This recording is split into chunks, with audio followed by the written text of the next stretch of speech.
Hey traders from around the world, it's me, Jeremy Alexander Newsome, with your post-Tuesday, pre-Thursday real-life stock review. Hope you're doing absolutely most sensational. So, the debate tonight, going to be interesting to see that unfold, and regardless of who you think won or lost, and I say that in air quotes, because who really wins, regardless of what happens tonight, or what's been happening. The last two debates, the market has moved up a little bit in the next day.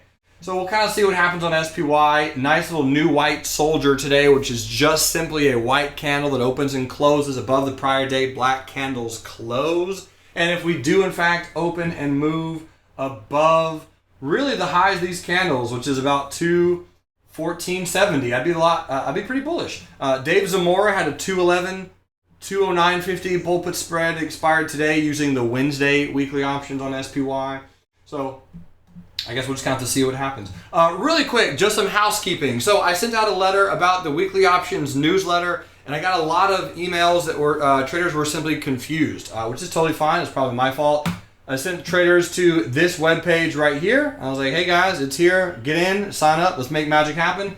And I had an example right here. I said in bold, example. And then below it, it had a previous trade setup that we had on the options newsletter that was just like 5 or 6 weeks old. It didn't exist. It didn't matter. It was totally irrelevant. And a lot of traders thought that was the trade that I was sending them, which is not the case at all. So I've redone the page. So if you want previous examples, you can check out an expired newsletter here. So if you click on that, you'll see what the options newsletters will look like verbatim right here. So for those of you who do not have it, this is going to be a great product. It's something I've been really excited about. A lot of traders have been hoping for, waiting for, and anticipating for a long time. Bottom line, it is built for any size account, regardless of how busy you are. If you're listening to my voice right now and you have 8 minutes to listen to the stock review, you are able to do this trade and to do this product, because once you sign in into your dashboard, you will see there is the product. Once you purchase it, you click on the purchase, and there it is. Boom. The weekly options newsletter edition number 3 came out yesterday and is already triggered in yesterday and or today. We already, in fact, have a trader. His name is Michael. Here it is. And here you can see the IWM. It goes IWM Suite, 2 R's. Here is his entry per the trade setup, and here is his stop. He did that in 1 day based on the weekly options newsletter. In fact, that trade right there, almost without question, paid for at least 3 months of the weekly options newsletter, even if you have a very tiny R. So that's something interesting to think about. That's the weekly options newsletter. It is here if you want it. Check it out. It's going to be great. So on to other trades. Here's the IWM that we are in from the weekly options newsletter. Bouncing nicely off of the support. Nice little new white soldier. Indecision candle for sure. If we get a big bullish day from the debate tomorrow, it'll be a very profitable day for a lot of traders. I'll be excited about that. So we'll kind of have to wait and see. This is exactly really though the candle that I did want on the IWM. So if it bounces off support, buy low, sell high. Qs look a little bit bullish right here as well. I like this little pattern. It could be a flag, but really it was a bullish gap on the Qs. And this is going to be a stock along with Apple, Netflix, Tesla, Google, Amazon, Micron Technology, and many other trades and stocks that have weekly options. There will be stocks that we do feature in the weekly options newsletter when the trades are there.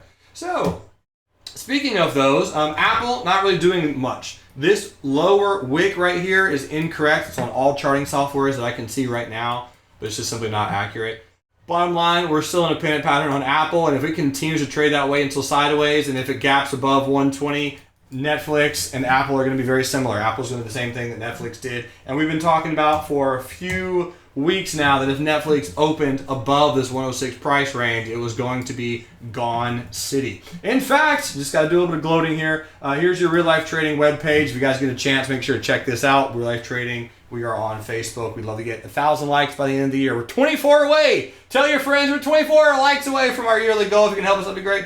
So anyway, here's the posting that I made about a month and a half ago. Netflix will get to 130 in 12 months. So that's the article that's circling the web right now, posted on September 21st, 2016.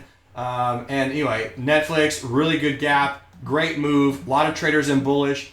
Neil's with some put sales, Dean with some put sales, Adrian with some put sales, I think Garrison, Stan, a A lot of other traders, more than I can even mention. Got the November week 2 bull put spread 110, 109 on Netflix. We got into that yesterday, and it's looking good. First Solar was requested by Don Lombard, and First Solar, in my opinion, confirmed inverted head and shoulders pattern. Boom, boom, boom, boom, boom. Volume, close, legit. So, put sale expiring $36. That expires this Friday. We always watch First Solar very often.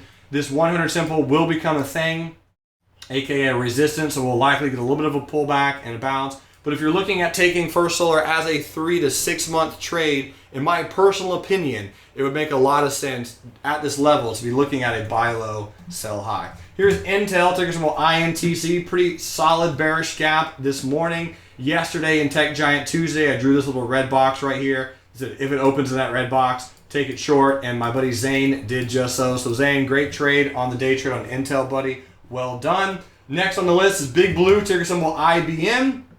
And IBM, Niels has a 142 put sale expiring next week. We also talked about today a November week 2 142, 141 bull put spread on IBM. And this was another one yesterday. It was a great play with options. If you want to know how I played it with options, give me 1 second, close this down. I also have another website where I write for, Trader Planet. It's a really cool website. Mentioning IBM offers big profit potential, and I really spelled out the exact trade. And I mentioned if the stock can open below 152 and above 149.50, which it did, I would look to buy the weekly 149 put, which expires this Friday. Ladies and gentlemen, we're always looking at good trades. We always got good stuff. There's so many trades out there. There's so many things to look at. Just keep in mind the important thing. Trade your plan, mitigate risk, and become a more patient, more disciplined, more focused person. I don't have much to talk about on Amazon. Ticker symbol AMZN, very strong bullish trend. Don't have a trade on it. It's hit our target based on some fibs that we did back here, and it's a very, very strong bullish trend. So I would love to see something like this. I think that would be very, very healthy. I have no idea if that's going to happen or not, though. Amazon earnings right around the corner. Could gap up. We'll see. Google breaking out into all-time highs. Keep your eyes on this one. This was another options trade that we've been keeping an eye on recently. If you take a minute to pause the video and kind of read that, the 82750 October calls, $4 limit buy stop at 150. That trade did work out today. If you got the opportunity to take that one. Karen mentioned to me that she had some 795 calls that she sold for 100% return today. Karen, great trade on Google. Bottom line, it's breaking out above an all-time high. Earnings, yes, they are next week.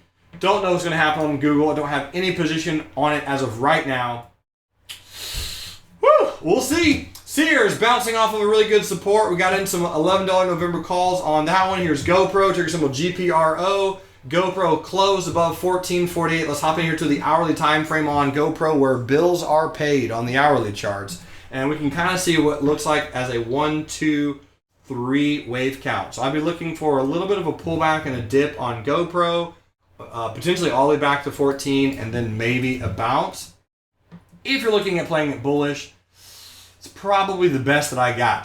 It's above the long-term moving averages. It's below the short-term moving averages. A really, really good support here. It is making higher lows. It did make higher highs.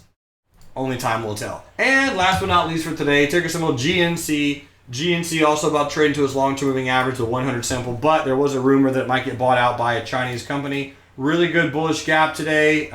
Traded to a resistance based on that wick from the 16th of November 2015. Good volume, good gap. That's really all I want to point out on GNC. I don't know if it's actually going to get bought out or not, but it is a good buy low, sell high candidate potentially for something to continue higher. Ladies and gentlemen, if you have any requests or any stocks you want me to look at, feel free to post them in the comment section below. I will be looking at and happy to look at whatever stocks you guys want me to. Every single Monday, Wednesday, Friday, we do these for free to enrich lives. That's the mission of Real Life Trading, ladies and gentlemen. Thank you for watching this video. You guys absolutely rock. If you have any questions, let me know. Until next time, love life, live life, and trade. See ya.